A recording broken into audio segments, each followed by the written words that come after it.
Terima kasih kerana memilih kami pada waktu ini. 30 minit di Sirius Utama, anda bersama saya Atira Aminuddin.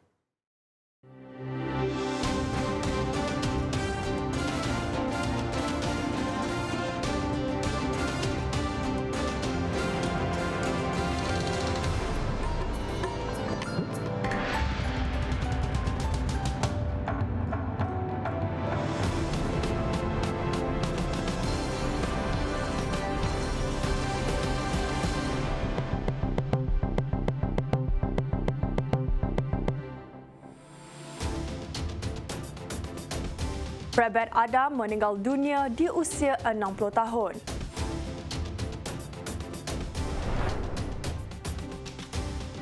Juga bekas korporal polis ke tali gantung.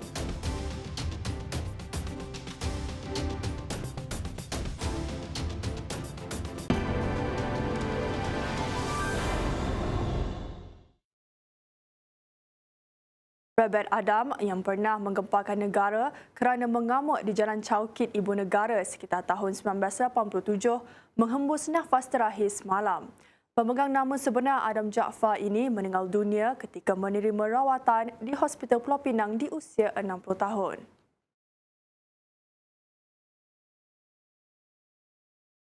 Berita kematian Prebet Adam ini dimuatnai adik Adam, Arzad Jaafar menerusi status di laman Facebook dengan disertakan gambar di tanah perkuburan semalam.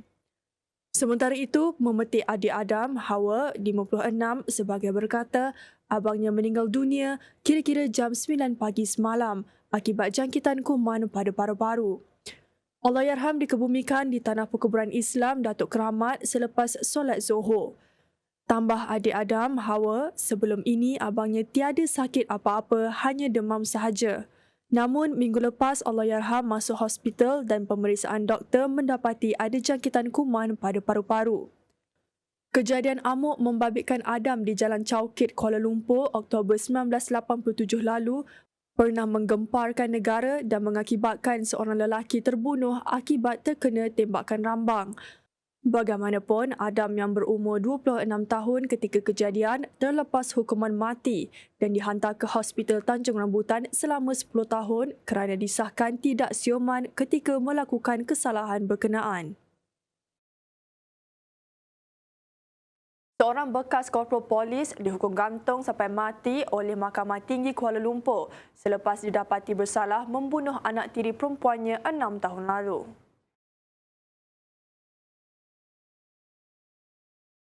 Hakim Colin Lawrence sekira menjatuhkan hukuman itu terhadap Muhammad Khairul Anwar Baharudin 39 tahun selepas mendapati pihak pembelaan gagal menimbulkan keraguan munasabah terhadap kes pendakwaan. Sebaik sahaja mahkamah membacakan keputusan itu, Muhammad Khairul Anwar yang berada di kanan tertuduh hanya mendiamkan diri. Bagaimanapun, beberapa individu dipercayai ahli keluarga Muhammad Khairul Anwar dilihat menangis sebaik mendengar keputusan itu. Berdasarkan kertas pertuduhan, Muhammad Khairul Anwar didakwa membunuh Hanis Amanda Muhammad Zafil yang ketika kejadian berusia 2 tahun di sebuah kondominium di Seksyen 5 Wangsa Maju sekitar jam 7 pagi dan 7.30 malam 6 November 2015. Pendakwaan terhadapnya dibuat mengikut Seksyen 302 Kanun Keseksaan yang memperuntukkan hukuman gantung sampai mati. Sepanjang perbicaraan, pihak pendakwaan memanggil seramai 15 saksi dan seorang saksi pembelaan iaitu tertuduh sendiri dipanggil memberi keterangan. Gara-gara memandu secara melulu sehingga menyebabkan kematian seorang pengurus ladang April tahun lalu, seorang pengawal keselamatan dijatuhi hukuman penjara 30 bulan selain dikenakan denda RM5,000. Mahkamah Magistrate Tawau menjatuhi hukuman terhadap Syarizan Salim 36 selepas tertuduh mengaku bersalah atas pertuduhan menunggang secara berbahaya dan melulu sehingga menyebabkan kematian A. Yoga Ruben 26 jam 9.30 pagi 28 April tahun lalu. Tertuduh yang tidak memiliki lesen memandu didakwa melanggar mangsa dan diseret sejauh 17 meter sebelum disahkan meninggal di tempat kejadian. Terdahulu, pegawai pendakwa memohon mahkamah menjatuhi hukuman berat ke atas tertuduh bagi dijadikan pengajaran. Namun, tertuduh memohon hukuman diringankan kerana dia sudah kehilangan punca pendapatan selain menanggung isteri dan anak kecil.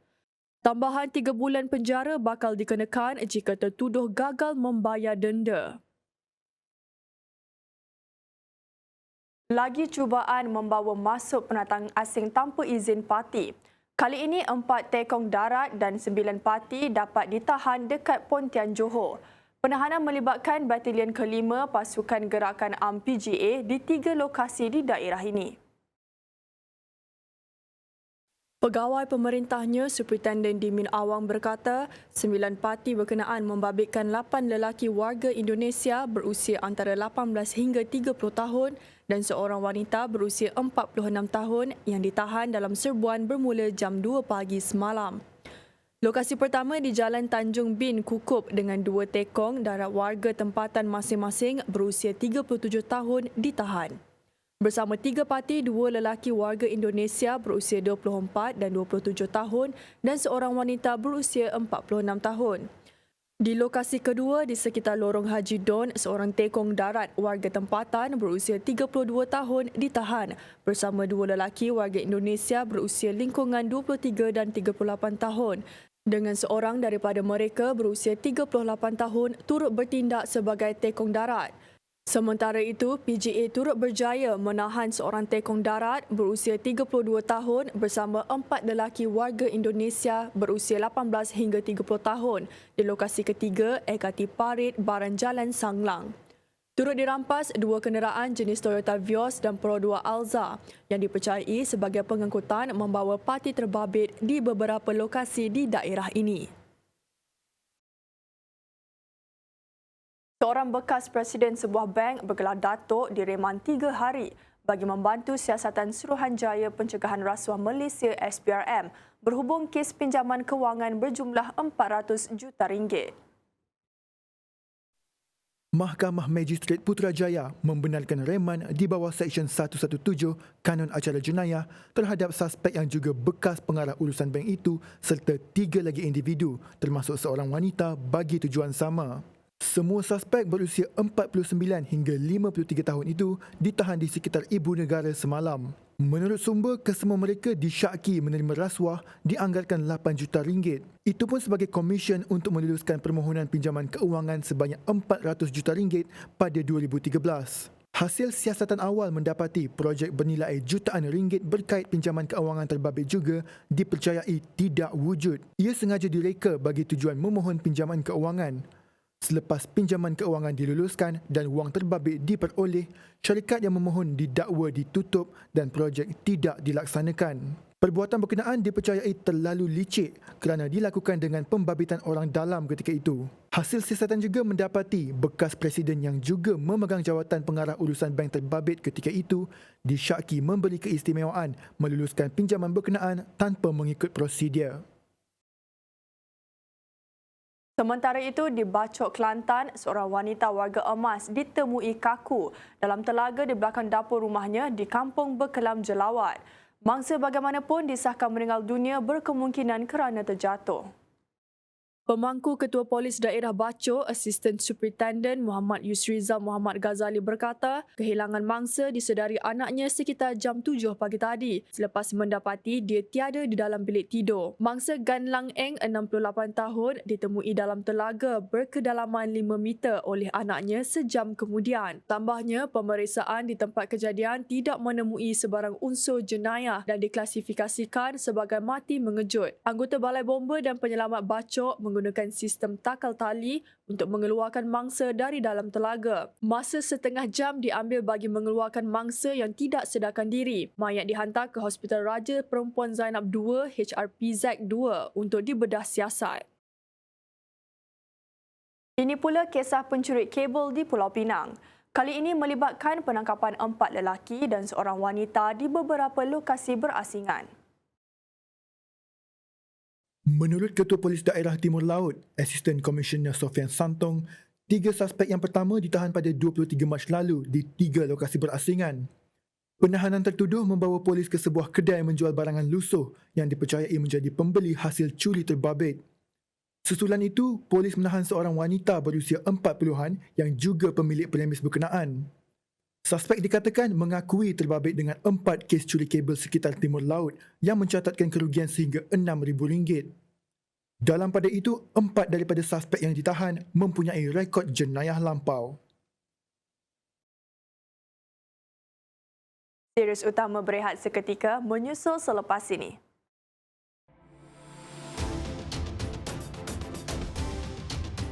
Aktiviti berbasikal sekadar trend bermusim.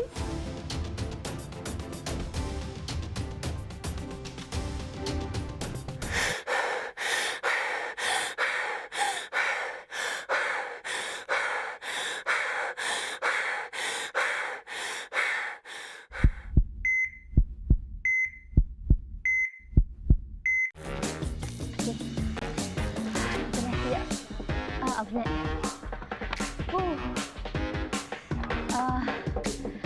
Okey, mesti ramai yang nak tahu apa dia faedah apabila kita mengamalkan gaya hidup yang aktif. Antara faedahnya adalah mengurangkan risiko penyakit tidak berjangkit seperti hipertensi, jantung, strok dan kanser, dapat menjaga kesihatan minda kerana ia melibatkan pembebasan hormon endorfin ke dalam otak dan dapat melaksanakan kerja harian dan kekal bertenaga.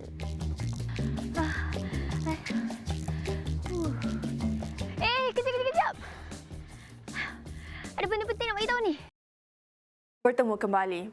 Cuti pertengahan penggal 1 selama seminggu menyebabkan jumlah kenderaan memasuki Kelantan meningkat lebih 10% sejak ia bermula hujung minggu lalu. Ia dipercayai susulan kepulangan perantau ke kampung untuk tujuan tertentu. Menurut Ketua Polis Kelantan, Datuk Syafin Mamat, pihaknya sentiasa melakukan pemeriksaan di sekatan jalan raya bagi memastikan kesemua mereka ada dokumen kebenaran merentas negeri sebelum dibenarkan memasuki Kelantan. Kesemua yang memasuki negeri tersebut perlu ada surat kebenaran. Bagi yang gagal mengemukakan sebarang dokumen, mereka diarahkan untuk berpatah balik. Mengulas lanjut, Syafin mengingatkan perantau yang pulang ke kampung halaman atas sebarang tujuan di Kelantan termasuk menghadiri kenduri perlu sentiasa mematuhi prosedur operasi standard SOP ditetapkan.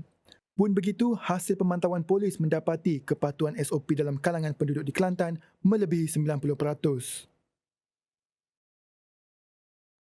Sukan berbasikal semakin mendapat perhatian masyarakat, memandangkan rakyat Malaysia sudah cakna dengan aktiviti riadah dan kesihatan diri. Tidak hairanlah ia menjadi pelengkap aktiviti bersama keluarga saban minggu. Namun, apakah ia di tahap trend bermusim atau sebaliknya? Ikuti laporan disediakan wartawan Syamira Izzati. Pakai songkok basikal cabut tak pernah gosok. Saya kempes roda bengkok Adam tetes macam. Dahulu, basikal hanya digunakan oleh mereka yang kurang berkemampuan, khususnya di pekan kecil atau di kampung. Namun, selepas ia disertai golongan selebriti dan ahli politik seperti Khairi Jamaluddin, Siti Nurhaliza, Alif Sata dan ramai lagi. Majoriti pelbagai peringkat usia sudah mempunyai basikal road bike sendiri walaupun harganya agak mahal. Pun begitu, rata-rata penggemar sukan ini berpendapat ia dapat membantu mengurangkan tekanan sekaligus meningkatkan kecerdasan mental dan fizikal, terutama kesan daripada Perintah Kawalan Pergerakan PKP yang bersilih ganti. Dia adalah daripada segi fizikal. Basically you akan tambah sihat lah. Okay. Tapi berbasikal ni ikut kemampuan diri sendiri lah. Pasal kita tak tahu diri kita macam mana. So kita kena orang kata sukat kita punya kebolehan kita dulu, berkayuh biasa sebelum kita pergi long distance. Benefit dia long term you nampak lah. Kalau yang badan besar mungkin jadi kecil, yang kecil mungkin dia jadi fit kan. Itu daripada segi fizikal lah. Daripada segi mental you are more, orang kata lebih ceria, happy, macam tu lah. Really stress lah. Aktiviti berbasikal diakui lebih seronok dilakukan secara berkumpulan. Selain lebih selamat, penunggang basikal dapat menikmati pandangan sepanjang laluan trek. Saya dah try beberapa sukan lah sebelum ni. Macam saya cuba nak lari, cuba nak swim, pernah main badminton, futsal. Tapi lah banyak-banyak tu basikal yang saya rasa macam yang saya paling enjoy lah. Sebab saya boleh pergi jauh, tengok tempat baru. And then kalau biasa kalau kita travel naik motor ke naik kereta, kita laju kan. So tak boleh nak menikmati pemandangan dekat persekitaran tu. So bila naik basikal ni macam boleh enjoy nature tu juga, boleh enjoy environment dengan kawan-kawan. So macam dia lagi best lah.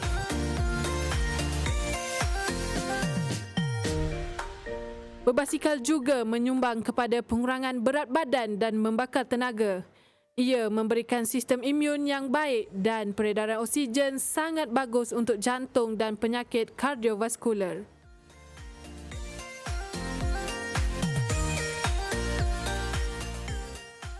Masuk EU sama di UPM Serdang. Jadi bila dah lama berhenti sukan ni, berat saya naik mendadak. Dulu berat saya cecah 110 kilo. Sekarang ni berat saya 83. Kalau ikutkan dulu badan saya memang besar lah. Tapi bila dah aktif balik, jadi macam ni balik. Target saya sebenarnya ada target lah sebenarnya ni. Bukan untuk suka-suka apa. Kan. Jadi seminggu tu saya akan ambil 5 hari untuk jogging. Kemudian 5 hari lagi untuk bersikal. Kelebihannya pada jantung dan juga otot-otot di bahagian bawah badan lah. Okey, contohnya sukan berbasikal ni juga sebenarnya dipilih pada sesiapa yang ada masalah sakit di bahagian lutut. Okey, sakit bahagian lutut ni contoh sebab option yang kedua selain berbasikal adalah kita berjoging. Okey, berjoging, berlari dan siapa ada masalah di kawasan lutut dan of course sangat disarankan oleh WHO untuk berbasikal. Di saat hobi ini semakin mendapat tempat, timbul pula pelbagai isu khususnya berkaitan keselamatan. Antaranya, lelaki yang melakukan aktiviti berbasikal beresiko mengalami masalah ketidaksuburan kerana pemakaian yang ketat.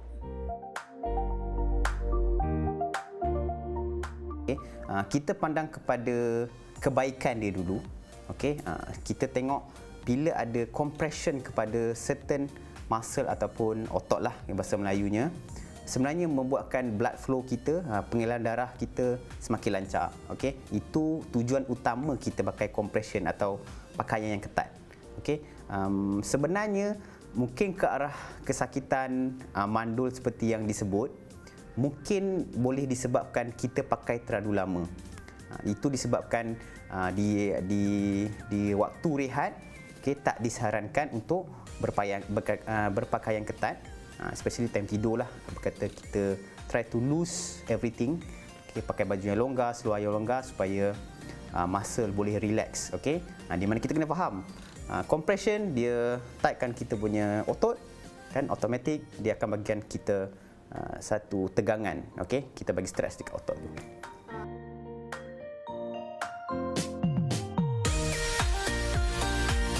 Apapun, penunggang basikal tidak kira secara solo atau berkumpulan dinasihat mematuhi undang-undang dan peraturan lalu lintas jalan raya demi menjaga keselamatan diri dan pengguna jalan raya yang lain.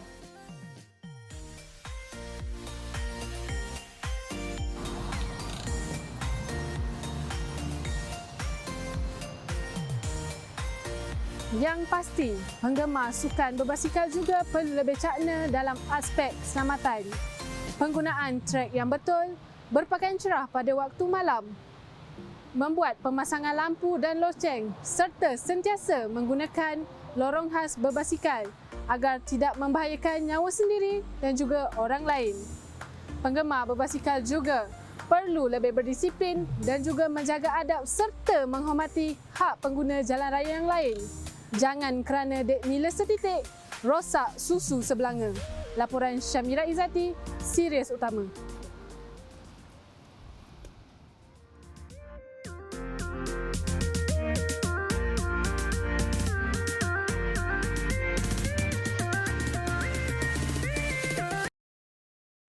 2 minggu menjelang bulan puasa, aktiviti mengimarahkan masjid dan surau sepanjang bulan mulia ini dibenar dilaksanakan di seluruh Kedah.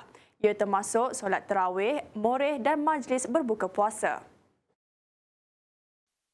Pengarah Jabatan Hal Ehwal Agama Islam Kedah, GHEAIK, Muhammad Yusri Mat Daud berkata, solat tarawih dibenarkan namun perlu mengikut kapasiti keseluruhan masjid dan surau. Program Tadarus Al-Quran pula yang sering dilaksana pada tahun sebelumnya juga dapat lampu hijau. Itu pun semua jemaah perlu mematuhi protokol kesihatan dan penjarakan fizikal minimum 1 meter serta mematuhi prosedur operasi standard SOP yang ditetapkan. Tambahnya, program Qiyamul Lail di masjid dan surau juga mendapat kebenaran, namun aktiviti agak terhad iaitu ibadah solat sunat, membaca Al-Quran dan zikir sahaja. Sebarang aktiviti tidur di masjid dan surau tidak dibenarkan sama sekali. Mengulas lanjut, Muhammad Yusri berkata, ahli karya boleh mengadakan jamuan berbuka puasa, moreh dan sahur di kawasan masjid dan surau dengan mematuhi penjarakan fizikal. Jamuan hanya dibenarkan dalam bentuk bufet yang dihidangkan di ruangan khas jamuan atau siap dibungkus.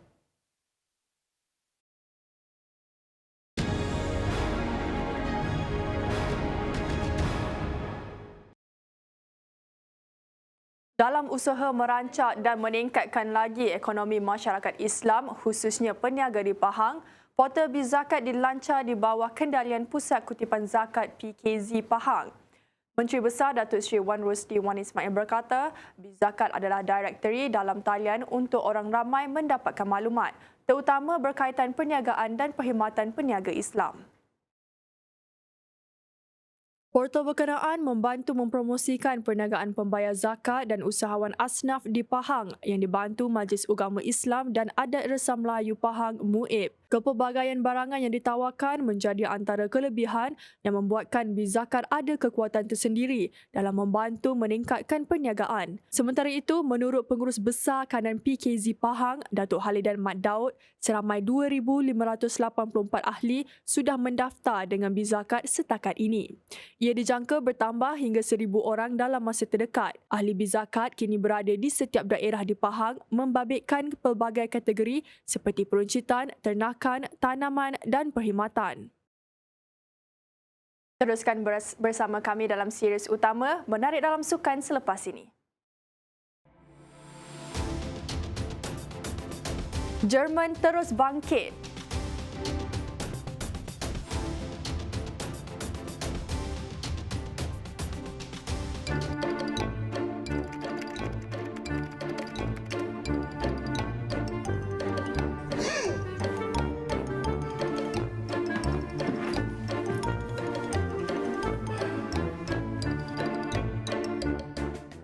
Cepat-cepat nak pergi mana tu bang? Aku kat sini lah.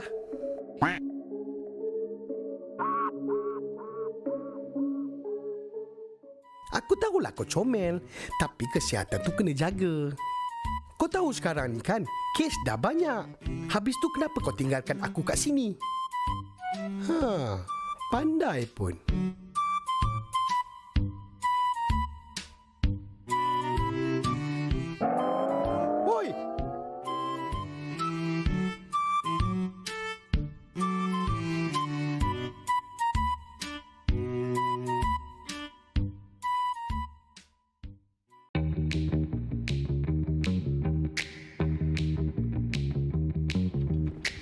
Gaya hidup yang aktif amat penting untuk menjaga kesihatan seseorang.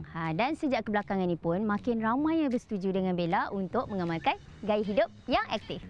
Hasil tinjauan National Health and Mobility Survey dari Institut Kesihatan Umum atau dengan mudah NHMS menunjukkan hanya 25.1% orang dewasa tidak aktif secara fizikal pada tahun 2019. Pengurangan berbanding dari tahun 2011 sebanyak 35.7% dan pada tahun 2015 sebanyak 33.5%. Makin lama, makin ramai yang aktif. Tapi apa kata kita cuba untuk kurangkan bilangan yang kurang aktif tu? Lagi bagus kan kalau macam tu?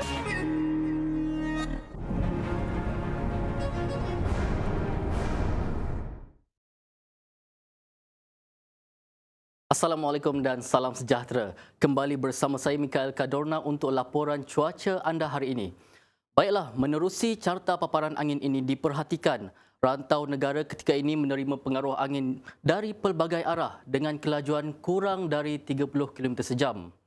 Namun, anda jangan bergembira terlebih dahulu disebabkan Met Malaysia melalui laman sesaung mereka telah pun mengeluarkan amaran angin kencang dan juga laut bergelora kategori pertama, kedua dan juga ketiga yang melibatkan perairan Selat Melaka. Justru itu, para nelayan ataupun abang-abang yang di luar sana yang bercadang untuk pergi turun ke laut mencanat sotong mahupun menangkap ikan, tundakan dulu rancangan anda. Sebaiknya anda berehatlah bersama keluarga tercinta memandangkan sekarang adalah musim cuti sekolah. Baiklah, tadi kita lihat keadaan angin di rantau negara. Seterusnya kita lihat keadaan cuaca di negara kita pada hari ini. Dan menerusi carta imej satelit ini diperhatikan hujan dan juga ribu petir sedang berlaku di hampir kesemua negeri di semenanjung Malaysia, terutamanya yang melibatkan pedalaman semenanjung Malaysia dan juga di utara semenanjung Malaysia. Hujan yang sedang berlaku ini dijangkakan boleh berterusan sehingga ke malam nanti. Begitu juga keadaan cuaca di negeri Sabah dan juga Sarawak, di mana hujan di satu dua tempat sedang berlaku. Lebih tertumpu di bahagian pedalaman di negeri Sabah dan juga di bahagian Kuching di negeri Sarawak. Hujan yang sedang berlaku ini kami juga jangkakan boleh berterusan sehingga ke malam nanti. Dan untuk pengetahuan hadirin sekalian, untuk pengetahuan penonton, hujan negara pada ketika ini adalah dalam keadaan monsun peralihan, di mana secara sinonimnya negara akan menerima hujan dan juga ribu petir dalam intensiti yang kuat. Justru itu, sebelum kita berpisah, ikuti ramalan cuaca bagi bandar-bandar utama seluruh negara. Assalamualaikum dan salam sejahtera.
Juara Liga Hoki Malaysia Wanita 2021 UniKL Ladies optimis untuk melangkah ke saingan final Piala Vivian Massor selepas tundukan Sabah 8-0 pada aksi pertama separuh akhir Ahad lalu. UniKL Ladies masih berbaki satu perlawanan menentang Sabah untuk aksi separuh akhir kedua petang tadi. Dengan bekalan selesa di bawah pasukannya, UniKL Ladies dijangka akan bertemu PKS Uniten KPT atau PDRM Blue Warriors. Walaupun secara realiti UniKL Ladies sudah secara mutlak ke final, namun untuk perlawanan petang tadi, fokus hanya kepada corak permainan sendiri untuk perbaiki kelemahan pasukan. Terdahulu, perlawanan separuh akhir antara PKS Uniten KPT dan PDRM Blue Warriors Ahad lalu terikat 3-3. Beralih ke perkembangan sukan antarabangsa. Dalam aksi kumpulan J, pasukan Jerman dilihat tidak berdepan masalah untuk meraih kemenangan ketiga menentang Macedonia Utara dekat MSV Aron dalam kelayakan Piala Dunia 2022 esok. Skuad kendalian Joachim Low sebelum ini menewaskan Iceland dan Romania pada dua perlawanan pertama, manakala Macedonia Utara mengumpul 3 mata daripada 3 perlawanan. Jerman pada ketika itu dengan mudah mengatasi Iceland pada perlawanan pembukaan hasil jaringan Leon Goretzka dan Kai Havertz dalam tempoh 7 minit pertama serta disusuli gol Ike Gundogan di babak kedua. Dua kemenangan daripada dua perlawanan tahun ini adalah kebangkitan terbaik Jerman selepas dibelasah 6-0 oleh Sepanyol pada November tahun lalu. Ia juga kekalahan tunggal mereka dalam 15 perlawanan sejak September tahun yang sama. Sekian dulu series utama buat masa ini. Amalan menjaga SOP sudah menjadi sebahagian daripada hidup kita. Kekalkan penjarakan sosial dan terus lindungi diri dan keluarga bagi memutuskan rantaian COVID-19. Salam hormat dan Assalamualaikum.